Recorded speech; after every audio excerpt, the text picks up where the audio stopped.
Hello everyone, welcome to the social science class of grade 5th. We are doing the chapter 19, that is the work of the UN.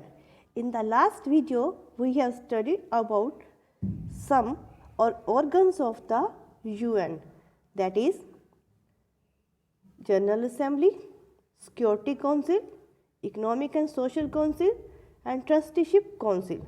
And today in this video, we are going to study the next organs of the United Nations, that is International Court of Justice and the Secretariat and some special agencies of the United Nations. Let us start today's work. Next organ of the United Nations is International Court of Justice. It is also called the World Court. It is the legal court of the UN. The headquarters of ICJ means International Court of Justice is Hague, the Netherlands. ICJ was established in June 1945 and started work by April 1946. It has 15 judges and that were elected by the Security Council and the General Assembly for a period of 9 years. इस international court of justice में 15 जजेस होते हैं और जिनको elect किया जाता है, और इलेक्ट कौन करता है? सिक्योरिटी काउंसिल के मेंबर्स और जनरल असेंबली के मेंबर करते हैं और इनका टाइम पीरियड होता है that is 9 year. This court hears disputes among the members of the UN. अगर किसी भी कंट्री के बीच में जो यूएन की मेंबर है आपस में कोई भी डिस्प्यूट्स हो जाता है, कोई भी कन्फ्लिक्शंस हो जाती है, तो जी उस प्रॉब्लम्स को सॉल्व करते हैं. The ICJ advises the member countries on the matters of international law. That is about the International Court of Justice. Next is Secretariat. It is the executive branch of the UN. It looks after the day-to-day operation. Secretariat क्या करता है? जो daily operations होते हैं, जो भी activities होती है यूएनओ की, उनका ध्यान रखता है. The Secretariat was established in 1945. The Secretary General is the head of the Secretariat. He acts as the spokesperson. He is nominated by the Security Council and elected by the Assembly for the period of 5 years. Security Council की तरफ से इसको nominate किया जाता है या फिर general assembly इसको इलेक्ट कर सकती है 5 years के लिए. यानी जो सेक्रेटरी जनरल होता है that is nominated means security council अपनी तरफ से किसी का भी नाम दे सकती है अगर जिसको वो सूटेबल समझती है कि वो इस काम को कर सकता है, तो that person become the secretary general of the secretariat. और general assembly means general assembly में जितने मेंबर्स होते हैं that is 193 total members are there. They elect the secretary general and he work for the period of 5 years. That all about द organs of the United Nations. I hope all of you understand about the 6 organs of the UN. Now we will study some specialized agencies of the United Nations. First is UNICEF, United Nations International Children's Emergency Fund.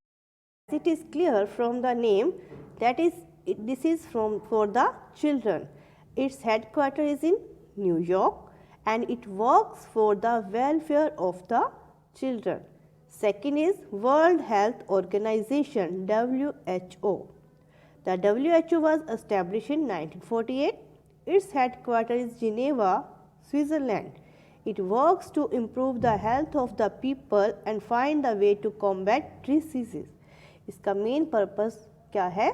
कि लोगों की health को अच्छा रखने के लिए, improve करने के लिए काम करती है और जो भी डिसीज़ेज़ हैं उनको कैसे एंड किया जाए, कैसे उनकी सोल्यूशन ढूंढा जाए, उसके लिए काम करती है World Health Organization. International Monetary Fund. The International Monetary Fund IMF is the organization of 189 countries. It provides financial aid to the countries need and promote international trade. अब किसी भी कंट्री को फाइनेंशियल मीन्स मनी से related कोई भी problem है जहाँ help चाहिए तो वे उन कंट्रीज़ की हेल्प करती है. This is a bank at the world level. Its headquarters is in Washington DC, United States. Next is Food and Agriculture Organization. Its headquarters is in Rome, Italy. This organization helps in eradicating extreme poverty and hunger. Eradicating means जड़ से ख़त्म करना. ये कोशिश करती है कि poverty means गरीबी को और हंगर भुखमरी को दूर किया जा सके. Its main aim is freedom from the hunger. The motto of the FAO Food and Agriculture Organization is let there be bread. It means कि सभी के पास खाने के लिए मिलना चाहिए, कोई भी भूखा ना रहे. Next is International Labour Organization. It helps nation improving the working condition of the people. International Labour Organization काम करती है कि जहाँ कहीं भी लोग काम करते हैं वहाँ पर जो वर्किंग की कंडीशंस है, काम करने की कंडीशन मीन्स वहाँ का एनवायरनमेंट जो है हाइजीनिक होना चाहिए. And it tries to sort out the problems among the government employees and the workers of a nation. और जो किसी भी कंट्री में अगर उनकी गवर्नमेंट के बीच में या एम्प्लॉयज़ और जब वर्कर्स के बीच में कोई भी प्रॉब्लम्स आती है उनको सॉल्व करने की कोशिश करती है. And the next special agency is United Nations Educational Scientific and Cultural Organization UNESCO. The UNESCO was established in 1946. Its headquarter is in Paris, France. Its aim is to help people in the field of education. Education में के field में ये लोगों की help करती है. इसके अलावा इसका काम क्या है? Preserving old monuments, art, culture and architecture. जो भी हमारे पुराने मोन्यूमेंट्स हैं, बिल्डिंग्स हैं, आर्ट या कल्चर से रिलेटेड कुछ भी है उसको प्रिजर्व करना, संभाल कर रखना और उसकी केयर करनी. It encourages nations to work together in the field of education, science and culture. और ये चाहती है कि सभी नेशन मिलजुल कर एजुकेशन, साइंस और कल्चर के फील्ड में काम करें, अपनी जो पुरानी संस्कृति है, ट्रेडिशंस हैं, उनको प्रिजर्व कर सके. That's all about the special agencies of the United Nations. I hope all of you understand about the working of the United Nations and the organs and the special agencies of the United Nations. Thank you for watching this video.